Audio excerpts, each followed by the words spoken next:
이번엔 중국으로 가보겠습니다. 코로나19 상황이 진정되고 있는 중국은 피해가 심각한 이탈리아에 의료진과 의료 물자를 지원하겠다고 나섰습니다. 또 미국의 방역까지 걱정하고 있습니다. 중국 베이징 연결해 자세한 내용 알아보겠습니다. 강성웅 특파원. 네, 베이징입니다.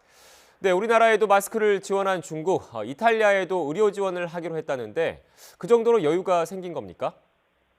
네, 중국은 코로나19와 싸우면서 마스크와 보호복 그리고 진단 키트 같은 의료 물자의 생산은 많이 회복을 시켜놓은 상태입니다. 중국에서도 아직 의료 물자가 부족하다는 통계가 나오기는 하고 있지만 상황이 이제 계속 진정이 되면 중국 내 수급에는 문제가 없을 것으로 판단을 하고 있는 것 같습니다. 어제 이탈리아 외무장관이 중국의 코로나19 퇴치 경험을 배우고 있다면서 지원을 요청했는데 왕이 외교부장이 적극 지원을 하겠다고 약속을 했습니다. 이탈리아에 의료진과 의료 물자를 보내고 의료 장비의 수출에도 나서겠다고 답변을 한 겁니다. 중국은 앞서 이란에도 의료 지원을 했고 지난 토요일에는 이라크에도 의료진과 의료 물품을 보냈습니다.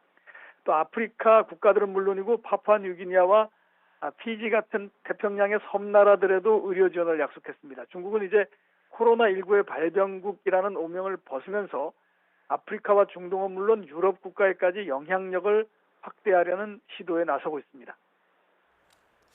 네, 이런 가운데 중국이 미국의 방역까지 걱정하고 있다는데 이런 지적이 실제로 나왔습니까? 네, 중국 관변 매체가 트럼프 미국 대통령의 방역 의지와 능력에 의문을 드러냈습니다. 중국 글로벌 타임스 신문은 미국에서 코로나19가 급속히 퍼지고 있지만 트럼프 대통령과 공무원 등이 위험성을 낮게 보려고 한다 이렇게 지적을 했습니다. 이들은 자국의 경제활동에 지장을 주지 않기 위해서 코로나19가 독감보다 덜 치명적이라고도 의도적으로 주장을 하고 있다는 겁니다. 특히 미국과 서방 국가들의 코로나19에 대한 대응은 공중보건을 희생시키더라도 경제적 이익을 추구하려는 체제의 결함까지 보여주고 있다 이렇게 비판을 했는데요. 중국이 극단적 이동 통제로 코로나19를 진정시켰고 또 마침 이탈리아 정부도 수천만 명의 이동을 통제하는 방식의 방역에 나서자 중국이 이제 이를 체제 우월성을 과시하는 쪽으로 활용하고 있습니다.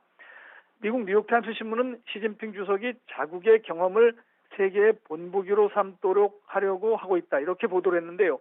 하지만 중국에서는 아직 수억 명이 격리 수준의 이동 통제를 받고 있고 대기업들은 정상 가동이 안 되고 있고 또 중소기업들은 불확실성에 직면해 있다 이렇게 비판하기도 했습니다.